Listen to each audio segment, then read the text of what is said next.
Entre el gran grupo acá son frecuentes las cacerías con redes. Menos los ancianos y los niños muy pequeños, todo el mundo participa. Cuanto más gente, mejor.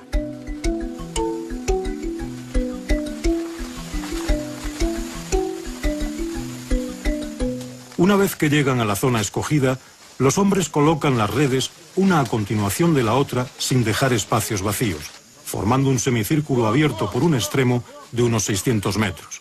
Las sujetan por sus dos extremos a árboles y tallos fuertes y la tensan entre la vegetación a poco más de 1,5 metros de altura. Los Bakai, especialmente las mujeres, suelen adornar su cuerpo y rostro con tatuajes y escarificaciones que representan símbolos clánicos.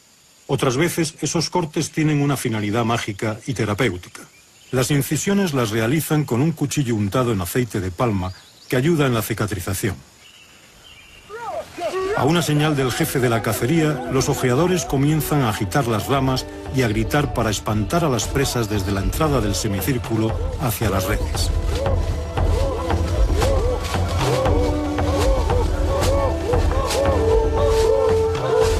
Los que permanecen al acecho dan muerte a los animales que caen en ellas con lanzas, machetes o hachas.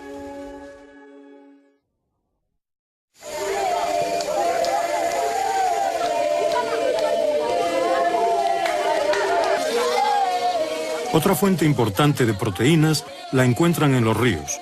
La pesca la realizan las mujeres. Es otra actividad que necesita la intervención de toda la comunidad. Pescan en la época seca, cuando los pequeños ríos llevan menos agua. Con barro y ramas construyen una presa que corta el flujo del cauce. Luego van haciendo presas más pequeñas para formar charcas. Con las manos o ayudadas con grandes hojas y cacerolas las desecan. Van pasando el agua de una presa a otra hasta dejar al descubierto el lecho del río.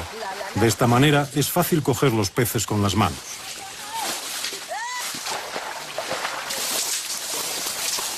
Algunos hombres se desplazan con ellas hasta el río. Su misión es protegerlas de posibles alimañas, pero no intervienen en los trabajos. No utilizan ni anzuelos ni redes. A pesar de los innumerables ríos que existen en el territorio pigmeo, nunca han construido canoas ni ningún tipo de embarcación. En las cuevas de las riberas del río es donde encuentran los peces más grandes, aunque en general los ejemplares que hay en estos arroyos son pequeños. También recogen cangrejos y anguilas.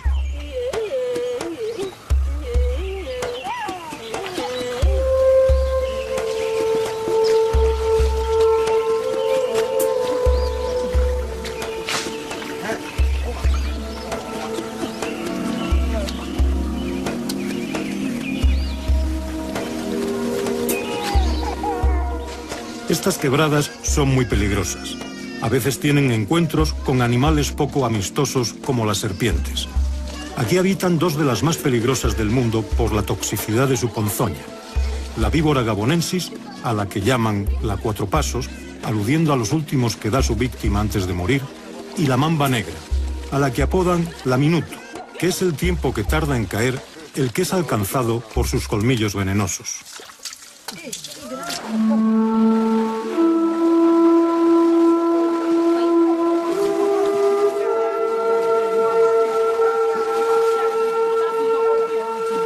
Antes de abandonar el río, las mujeres limpian el pescado. En este clima caluroso, donde la humedad es del 100%, los peces se descomponen enseguida si no se les extraen las tripas.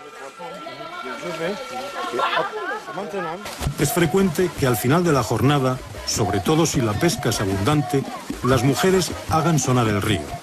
Golpean la superficie del agua con las manos y los brazos, produciendo un sonido parecido al de los tambores.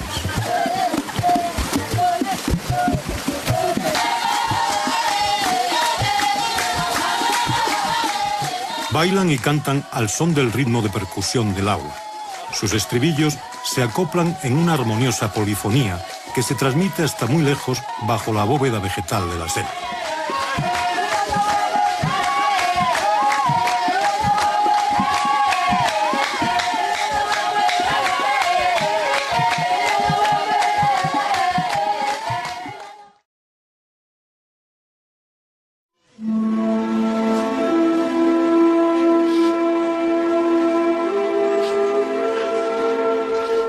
Observamos sus poblados y parece que nos hubiésemos trasladado a nuestra propia prehistoria. Hemos viajado en el tiempo hasta el Neolítico. La manera en que vivían nuestros antepasados occidentales no sería muy diferente a la de estos pigmeos selváticos que mantienen su forma de vida ancestral y siguen arraigados a su tierra. Una tierra que sin duda les pertenece. Ellos estaban aquí antes de que llegaran las potencias colonizadoras, antes de que se produjese la partición de África entre los gobiernos europeos, antes de que existiesen los países independientes africanos. Pero la realidad es que nadie les reconoce la propiedad milenaria de sus tierras.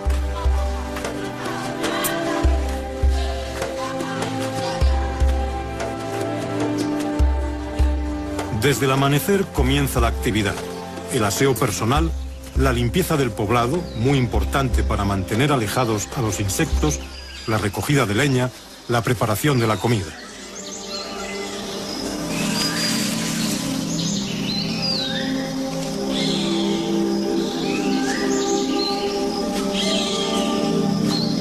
El desparasitado es de suma importancia. Unos a otros se turnan en la extirpación de piojos y demás huéspedes incómodos que anidan en sus cabezas y en la piel.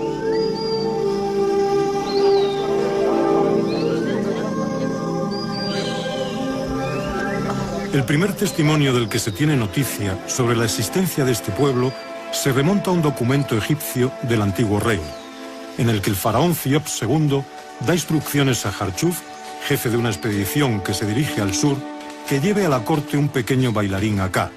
Al oeste de las montañas de la Luna encontraron un pueblo arborícola enano que cantaba y bailaba en honor de su dios. De ahí que la primera denominación de los pigmeos fuera la de bailarines de Dios. La siguiente información nos llega de Herodoto, quien hablando de la batalla que los pequeños hombres libraban contra las grullas, le da el nombre de pigmaios, en griego codo, ya que según él, esos diminutos cazadores no medían más de un codo, que era la medida griega y cuya longitud equivalía a la distancia entre el codo y los nudillos de un hombre. Son monógamos, aunque la poligamia está permitida. El hombre paga una dote a la familia de la mujer. También es frecuente el intercambio de hermanas. No tienen muchos hijos como las familias de sus vecinos bantúes. A los bebés les prestan una gran atención. A partir de los 7 u 8 años, cuando son circuncidados, la responsabilidad de su educación pasa a ser de la comunidad, siendo los ancianos los encargados de su instrucción y de las sucesivas iniciaciones por las que tienen que pasar hasta ser considerados adultos y aptos para el matrimonio. A pesar que de pequeños una de sus diversiones preferidas es jugar en el río, casi ningún pigmeo sabe nadar. La cuatro pasos, aludiendo a los últimos que da su víctima antes de morir, y la mamba negra, a la que apodan la minuto, que es el tiempo que tarda en caer el que es alcanzado por sus colmillos venenosos.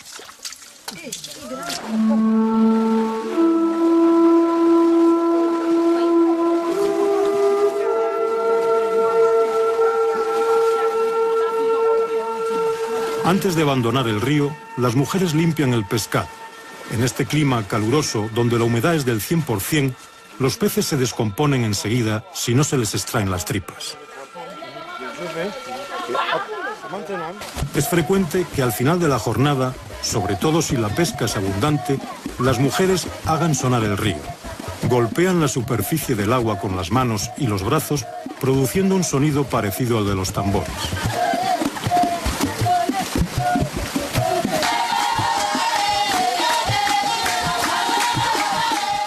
Bailan y cantan al son del ritmo de percusión del agua.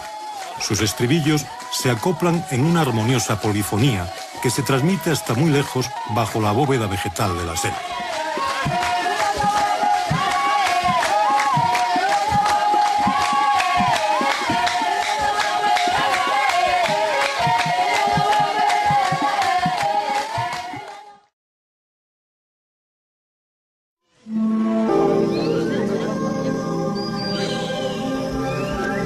El primer testimonio del que se tiene noticia sobre la existencia de este pueblo se remonta a un documento egipcio del antiguo reino, en el que el faraón Ciops II da instrucciones a Harchuf, jefe de una expedición que se dirige al sur, que lleve a la corte un pequeño bailarín acá. Al oeste de las montañas de la Luna encontraron un pueblo arborícola enano que cantaba y bailaba en honor de su dios. De ahí que la primera denominación de los pigmeos fuera la de bailarines de Dios. La siguiente información nos llega de Herodoto, quien, hablando de la batalla que los pequeños hombres libraban contra las grullas, le da el nombre de pigmaios, en griego codo, ya que según él, esos diminutos cazadores no medían más de un codo, que era la medida griega y cuya longitud equivalía a la distancia entre el codo y los nudillos de un hombre. Son monógamos, aunque la poligamia está permitida. El hombre paga una dote a la familia de la mujer. También es frecuente el intercambio de hermanas. No tienen muchos hijos como las familias de sus vecinos bantúes.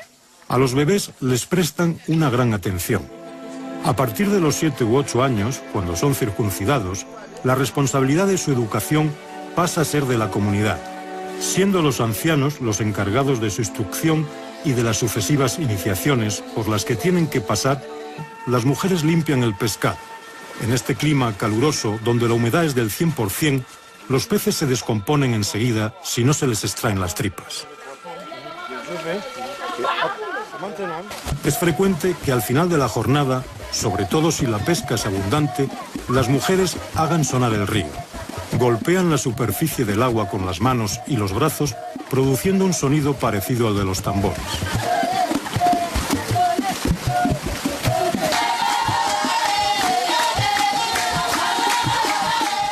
Bailan y cantan al son del ritmo de percusión del agua.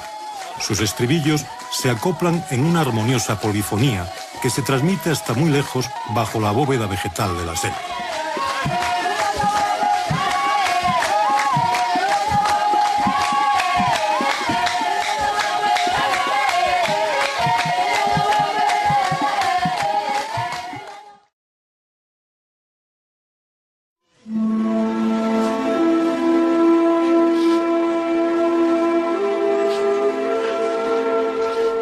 Observamos sus poblados y parece que nos hubiésemos trasladado a nuestra propia prehistoria.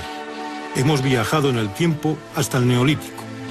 La manera en que vivían nuestros antepasados occidentales no sería muy diferente a la de estos pigmeos selváticos que mantienen su forma de vida ancestral y siguen arraigados a su tierra. Los muy pequeños, todo el mundo participa. Cuanto más gente, mejor.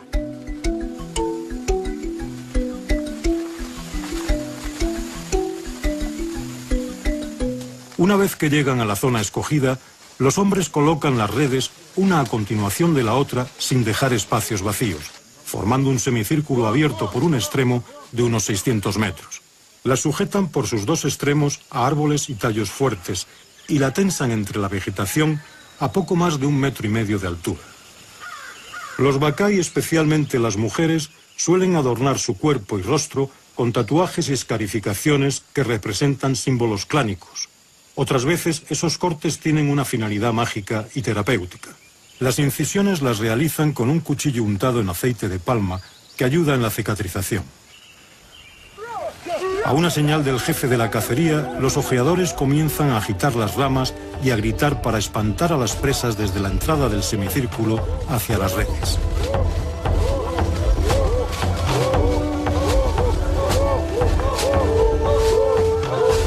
Los que permanecen al acecho dan muerte a los animales que caen en ellas con lanzas, machetes o hachas.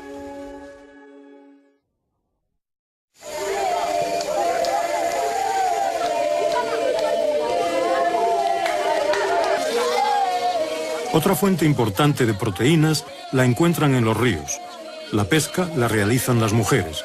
Es otra actividad que necesita la intervención de toda la comunidad. Pescan en la época seca, cuando los pequeños ríos llevan menos agua. Con barro y ramas construyen una presa que corta el flujo del cauce. Luego van haciendo presas más pequeñas para formar charcas. Con las manos o ayudadas con grandes hojas y cacerolas las desecan. Van pasando el agua de una presa a otra hasta dejar al descubierto el lecho del río. De esta manera es fácil coger los peces con las manos.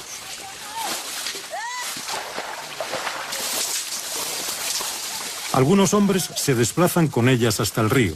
Su misión es protegerlas de posibles alimañas. pero no intervienen en los trabajos. No utilizan ni anzuelos ni redes. A pesar de los innumerables ríos que existen en el territorio pigmeo, nunca han construido canoas ni ningún tipo de embarcación. En las cuevas de las riberas del río es donde encuentran los peces más grandes, aunque en general los ejemplares que hay en estos arroyos son pequeños. También recogen cangrejos y anguilas.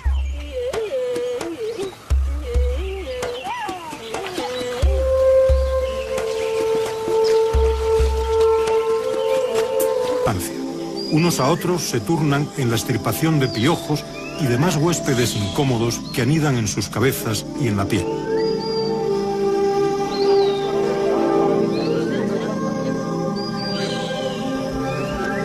El primer testimonio del que se tiene noticia sobre la existencia de este pueblo se remonta a un documento egipcio del antiguo reino, en el que el faraón Ciops II da instrucciones a Harchuf, jefe de una expedición que se dirige al sur, que lleve a la corte un pequeño bailarín acá.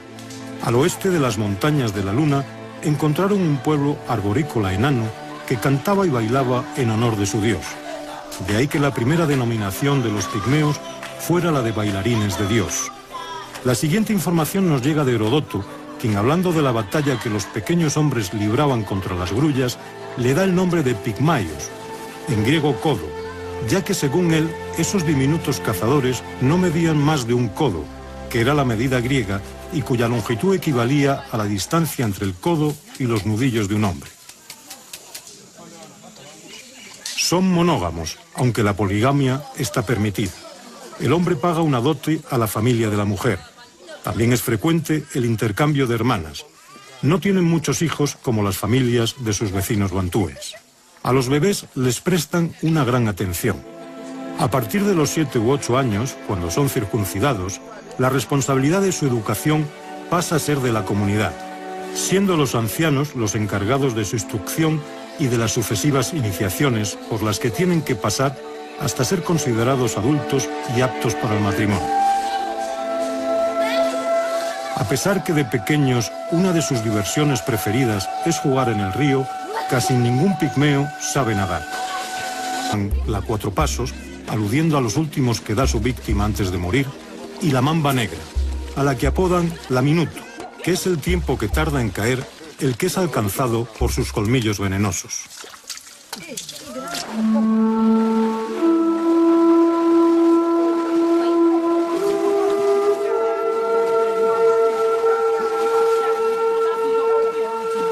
Antes de abandonar el río, las mujeres limpian el pescado. En este clima caluroso, donde la humedad es del 100%, los peces se descomponen enseguida si no se les extraen las tripas. Es frecuente que al final de la jornada, sobre todo si la pesca es abundante, las mujeres hagan sonar el río. Golpean la superficie del agua con las manos y los brazos, produciendo un sonido parecido al de los tambores.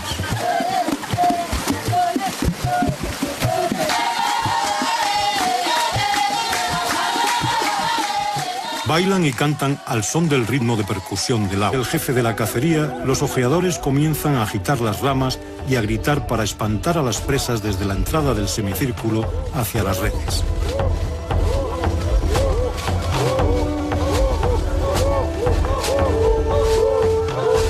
Los que permanecen al acecho dan muerte a los animales que caen en ellas con lanzas, machetes o hachas.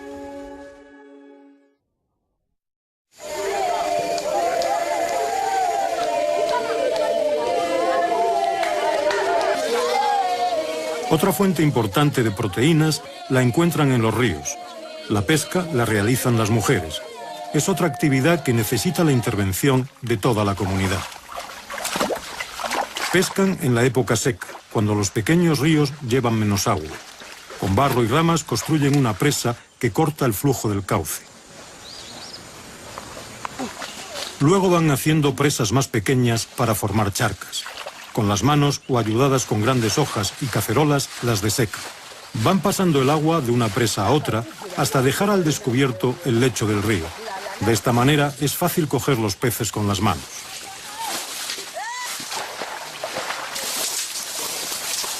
Algunos hombres se desplazan con ellas hasta el río. Su misión es protegerlas de posibles alimañas, pero no intervienen en los trabajos.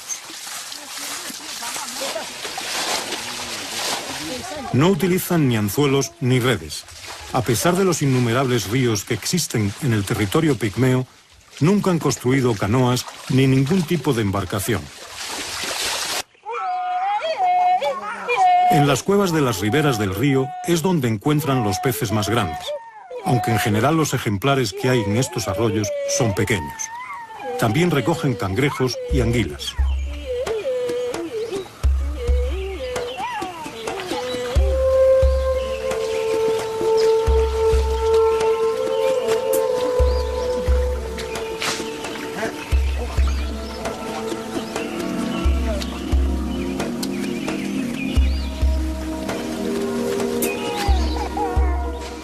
Estas quebradas son muy peligrosas. A veces tienen encuentros con animales poco amistosos como las serpientes. Aquí habitan dos de las más peligrosas del mundo por la toxicidad de su ponzoña. La víbora gabonensis, a la que llaman la cuatro pasos, aludiendo a los últimos que da su víctima antes de morir, y la mamba negra, a la que apodan la minuto, que es el tiempo que tarda en caer el que es alcanzado por sus colmillos venenosos.